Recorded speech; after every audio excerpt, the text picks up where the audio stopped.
it's impossible to say straight away who you like and hate, but there are some that are great to me already. I had to write their names down because it's just too soon to remember their names, but it was Lily and Rosie. Drop me out with the screeching and that dramatics. No, that would be my idea of hell. Imagine having to live with them two. I work in a Chinese takeaway. I love it. Free food, salt and pepper chicken, like salt and pepper chips, curry sauce. I plan to work there for the rest of my life. I mean, Lily, I'm with you. I like salt and pepper Chinese chicken too. Love it. Would eat it all day and all night. Absolutely with you, but that shouldn't be your main aim in life, to just work in the Chinese shop. For me, it's the lack of ambition and the screeching. No way. They'd really, really get on my nerves. I do, however, have a few favourites, and they are, first one's Marcello. The reason I like him is because, no, it's not because he's a rapper, because the rapping is very questionable. Well, don't like that. And I like rap music, and that was just not it for me. And no, it's the fact that he said that he is here to help people. So he said if anyone's got a problem or issue in the house, he'll be the person to turn to try and help them. He's a youth worker. He's from East London. So I just really liked that about him. I like that in his character. Leng 11010 with a big back, arch it, shake it, bake it, drive it, park it. And the other person was Ali. Simply because she's a psychologist, and I think she'll be dissecting the housemates from the inside, which will be really interesting to watch. So I really hope she makes it past week 1. So as the housemates went into the house last night, they had to choose a side, red or blue. Big Brother. Starting the games already, but I love it. I'm here for it. So most people went to the red side, and Ali chose to go to the blue side, and she's a psychologist. And I loved the fact that she went to the blue side, because I would have done the same. And the reason that she said that she went to the blue side is because it was to try and even out numbers, because the red had so many.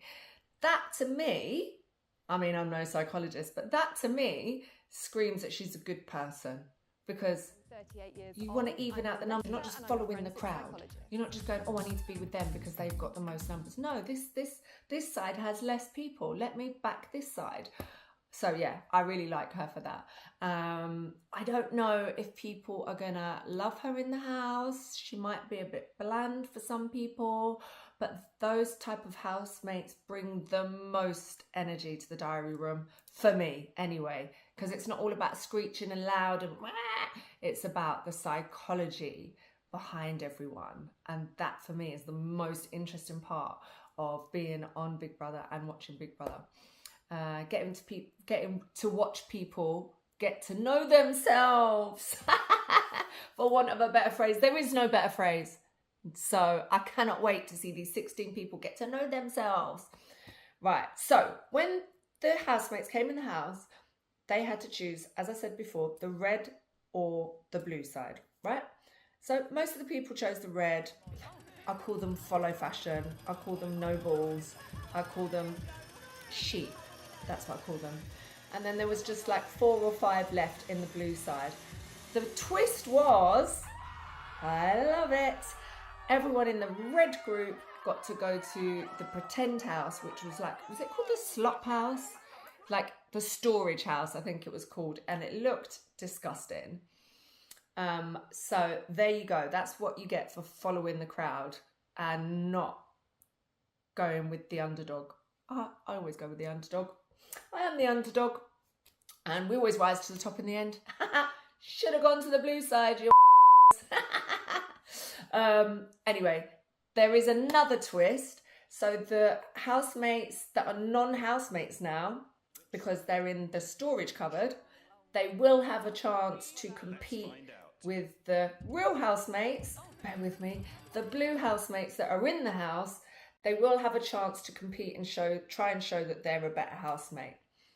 There's going to be a lot of people in that storage doing the most, trying the hardest, and probably being quite annoying, just trying to keep their place. So my advice to them would be, not that I was ever there in the first week, I came in the second week, remember, but I think to get through to the second week, you always have to sort of go below the radar a little bit. Don't be too loud. Don't do that, because you're going to be easily targeted to be the first one evicted. So my advice would be go under the radar. Lily, Rosie. Don't know if it's, can they hear me? Let me send it telepathically. There is only one older housemate who's in her 50s. She seems lovely, but I just think, I mean, she's young at heart. She definitely seems young at heart. I just think that Big Brother should have thrown in a few more older housemates. I do also really like Dean. He was the last housemate to go in. He's the barber from East London. I liked him because he reminded me of me a little bit, where he speaks his mind and he will say exactly how he feels, whether people off or not. But actually, he's got a really loving soul, and he calls himself a mum. And that's how I see myself. I tell people the truth because I love them. It's for their own benefit. It's going to better you. If I give you my advice and I'm truthful, don't sit on the fence, tell people what you feel. So yeah, I think he is going to be really interesting to watch. I really, really like him. Then there was Hannah, who is a self-proclaimed bougetto. Did I get that right? Now listen, I am not going to cuss, because I did go on my audition tape and said, I'm a ghetto princess. Wow, I was. But a bougetto, she works in HR. That doesn't give me bougie, and it doesn't give me ghetto. So jury's out. But I did like her. I did like her. I did. I think she's quite straightforward and not afraid of talking.